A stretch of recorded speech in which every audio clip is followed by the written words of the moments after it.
everyone. Thanks for tuning Blaque in once again to Authentic Black Goddess TV. I'm your host, QueenAShakur. So as you're coming in, please feel free to go ahead and subscribe to the channel if you haven't done so already. Be sure to click that notification bell and click the word all so that you're notified each time the Queen Goddess goes live. Okay, so let's get into this story. So now a passenger was slashed in the face for simply eating on the train. By some demon, no less. And these random outbursts and attacks that keep occurring are all very strange. I mean, it seems like people have clearly lost their minds, as I've said numerous of times. Now, a woman is being hunted after she allegedly slashed a fellow passenger on a subway train in New York. The woman, or the victim, age 33, says that she was told to stop eating by her alleged attacker, who she then says showed a knife and slashed her on both sides of her face. First of all, who does that? And because someone was eating and you told them to stop, first of all, who are you to tell somebody what to do? Now, the incident happened on the D-line train at 10:30 p.m. last Wednesday, and the suspect fled at Coney Island Stillwell Avenue station in Brooklyn. The victim was taken to the hospital and is said to be in stable condition. Now, police released pictures of a dark-haired woman in a dark jacket with a light-colored zip-up sweater and blue jeans, and said that she was heading through the station's gates. Now, they also offered a $3,500 reward for information leading to the arrest of this person. It is one of the latest violent incidents in the city's crime-ridden subway system. The police department also shared a video on March the 14th of the incident showing a group of unidentified individuals attacking a 14-year-old boy at the Van Sislen subway station in Brooklyn. Now, the group punched the boy in his head repeatedly. They said the boy was taken to a hospital and is expected to recover. And the suspects, however, remain at large. So they're not catching these people who are performing and committing these random attacks and these random acts of violence. In another gruesome attack, a man was caught on camera smearing feces on a woman's face. How disgusting. At the East 241st Street subway station in the Bronx in February. Now, a suspect, Frank Abrokwa, was arrested weeks later after allegedly committing another crime, violating the conditions of his supervised release from the excrement incident. The February 21st crime took place just 3 days after the New York City Mayor, Eric Adams, announced a subway safety plan that deploys 1,000 police officers in an effort to curb crime across the transit system. This is all so disgusting. Smearing feces on somebody's face. What is wrong with these people? And they have this on video, but they're blocking it out. I'm going to share my screen. It says, "Moment man smears poop on woman in New York subway." Honey, these people are clearly nefarious, honey. It's so disgusting to boot. I am so thankful that I do not live there. Oh, my goodness. So appalling. Absolutely appalling. Let me share my screen so you all can see the nefariousness. But mind you, they do have it blurred out, so you won't see the actual incident, but okay, you get my point. Likes up, everyone. Please like and share.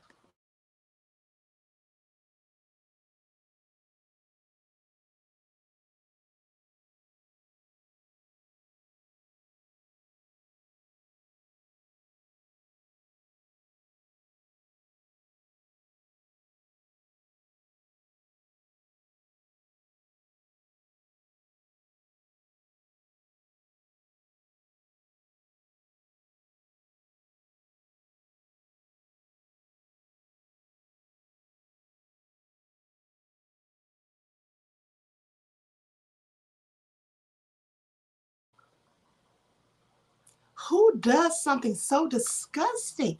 And that seemed to be completely random. Like he didn't even know her at all. And look at how he continued to rub it in her hair and on her clothing. I mean, that is just absolutely disgusting. And no telling what kind of diseases he has. Okay, pay attention, honey. This is all so nefarious and gross. I absolutely cannot. Absolutely cannot. What is wrong with people? And this is what they say about this incident.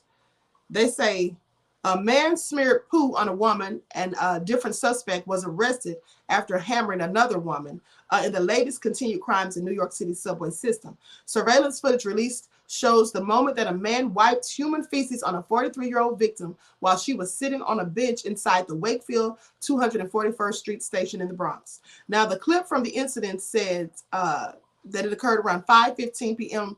on a Monday. It shows a man walking towards her with a black plastic bag and then smashing the poop on her face without saying anything. Honey, gross. At an unrelated press conference on Monday afternoon, New York City Mayor Eric Adams said the incident was a horrific experience for anyone to go through. Ooh, honey, I cannot imagine. Now, human waste or someone spitting in your face, those are real signs of mental health issues, he says. No, they're not. No, they're not. I'm sorry. That is the case in some instances, but some people are just that wicked, evil, and nefarious and just plain old disgusting. Okay, I'm sorry. Some people absolutely are just psychopaths and sociopaths, and they do those types of things just out of wickedness. And we really must dig into how we're dealing with these mental health issues, he says. The suspect fled after the attack and was still at large as of Monday morning. Also, New York police arrested a man who allegedly beat a female city health worker with a hammer in the subway station in Queens. William Blount, age 47, is accused of brutally assaulting Nina Rothschild, age 57, at the Queens Plaza subway station on a Thursday night. Now, Rothschild was going home around 11:20 p.m. after working her job as a research scientist with the City of New York Health Department when she was assaulted. Surveillance video shows a man creeping up behind Rothschild on the stairs and kicking her as if to make her fall. He then struck her multiple times in the head and stole her pocketbook, according to police. She suffered a fractured skull. This is also sad, honey, and clearly egregious. Blount had already been arrested a half a dozen times and been charged with robbery and criminal possession of controlled substances, sources told the Post. He now faces new charges of attempted murder, assault, and robbery. Why was he even let out if he's been arrested numerous of times for violence? Now, Adams on Friday said a woman taking the train should not be struck in the head with a hammer.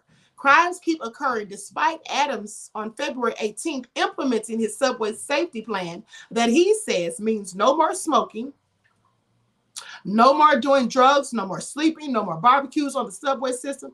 They were barbecuing on the subway? Ooh, honey, they got nerve. And no more just whatever you want. But he has been criticized as largely a plan to control the homeless situation, not to fight crime. Well, that's likely what it is, especially when he says no more sleeping. Pay attention. I mean, at the end of the day. And so, this is all so crazy. Oh, so crazy, honey. This is what devils do, though. I want you to pay attention. Honey, walking around here smearing poop in somebody's face. I don't know if that man was crazy or not, but I know he was disgusting or is disgusting at the end of the day. Some of these people, let me tell you something. I don't think there's anything mentally wrong with them. Like I said, some people are just nasty, disgusting, and wicked. He didn't look crazy. He looked like he was determined, dedicated, and making sure that he did that. Okay? That's what it looked like to me. And so anyway, everyone, please get those likes up. Please like and share. Subscribe to the channel if you haven't done so already. And be sure to click the notification bell. Now, so listen to this. These people are so nefarious, honey. I cannot with some of the stuff they do. It's just all so crazy. 58 years since racially motivated killing of Jacksonville man feels slightly closer to justice.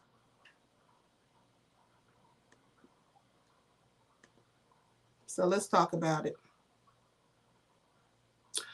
So this article contains content that some may find graphic in nature. Your discretion is advised, honey. I have to warn you all. Okay, so this is what it says. It's been nearly 6 decades since a Jacksonville mother of 10 was gunned down in a racially motivated attack on New Kings Road and Flicker Avenue. Now, the only known picture still in existence of Johnny Mae Chappelle, 35 years old, is one that was taken after the tragedy. It shows her husband looking down on her body at the morgue after she had been shot to death. And they say that's the only known picture we have of my mother, says the youngest son, Shelton. It's the only picture that exists. When you see that picture, it says everything I could ever say for the rest of my life. The picture says it all. Along what is now known as Johnny May Chappelle Parkway, the woman who the stretch of road is named after was searching for a wallet that she dropped while carrying her groceries. As she was walking, a car carrying 4 white men pulled up, and one of the men shot her. She died as she was being taken to the hospital. 58 years later, her youngest son returned on a Wednesday to the very spot where his mother was attacked, honoring the mother he never got to know. He was just 4 months old when she was killed. So sad, honey. And so I never had a chance to say happy birthday, happy Mother's Day, he says. And as a result of those 10 children losing their mother, that family was separated. They went to foster homes, says LaShonda Holloway, a friend of Shelton Chappelle. Now, Johnny May Chappelle was murdered around the same time a violent protest erupted downtown over racial segregation. Investigators at the time said the 4 white men who drove by the civil unrest didn't stop. And someone in the car said, "Let's get a jigger." Okay. That's how investigators determined the murder was racially motivated. That's what they said prior to. So I'm sorry. They only noticed and determined that it was racially motivated because the person yelled out the car, "Jigger," with the N. At the end of the day, if it's 4 white people just pulling up and shooting a black person, it's likely racial. I don't see why they had to say something, a slur, to let them know that. But that's what they often use as their excuse to say things or not hate crimes. Because a lot of times your attackers, if they attack you with a hate crime, they're not going to say something racial. They'll just do something, right? So they say it was racial, political, Shelton Chappelle said. Months after the shooting, investigators got a break in the murder case when they interrogated Wade Chessman. Now, he told the detectives that he was in the car with the 3 other men, and he identified J.W. Rich as the shooter. Remember the guy that killed killed Emmett Till, right? Roy Bryant, and then the other guy, wasn't his name J.W. Milam? Isn't that something? Just a coincidence I thought I'd bring up. Now, all 4 men were later indicted for murder, but for some reason, pay attention, evidence in the case was missing. What's missing? Clearly, they covered it up. Pay attention. Now, before the trial, evidence went missing, and the detectives were not asked to testify about the confession they received. So, as a result, charges against 3 of the men were dropped, and the murder charge against Rich was reduced to manslaughter. Now, he was convicted on a lesser charge, but was only sentenced to 3 years in prison. He would have gotten off too, but the only reason they punished him wasn't because of what he did, in my opinion. He got off he got prison time because he snitched on the other 3, because he got caught, and then he told on them. That's likely why he got prison time, not because of what he actually did. Now, they go on to say, what is a black woman's life worth? What is 3 years worth? Is it just worth 3 years? Certainly not, her son says. Now, this is why Johnny May Chappelle's son continues to seek justice for his mother. But 58 years later, his idea of justice is in the form of a new federal anti-lynching bill recently passed by Congress called the Emmett Till Bill. It's named after the 14-year-old black boy who in 1955 was lynched in Mississippi for allegedly flirting with a white woman. He says, we're waiting on the president to sign that now. That's somewhat justice. That's not all the way justice, but it's some justice. Isn't that something? And so anyway, that's all so sad. The devils continue to be busy. Everyone, please like and share, subscribe to the channel if you haven't done so already. Be sure to click the notification bell and click the word all so that you're notified each time the Queen Goddess goes live. All right. Enjoy the rest of your day, and I will talk to you all again soon. Peace.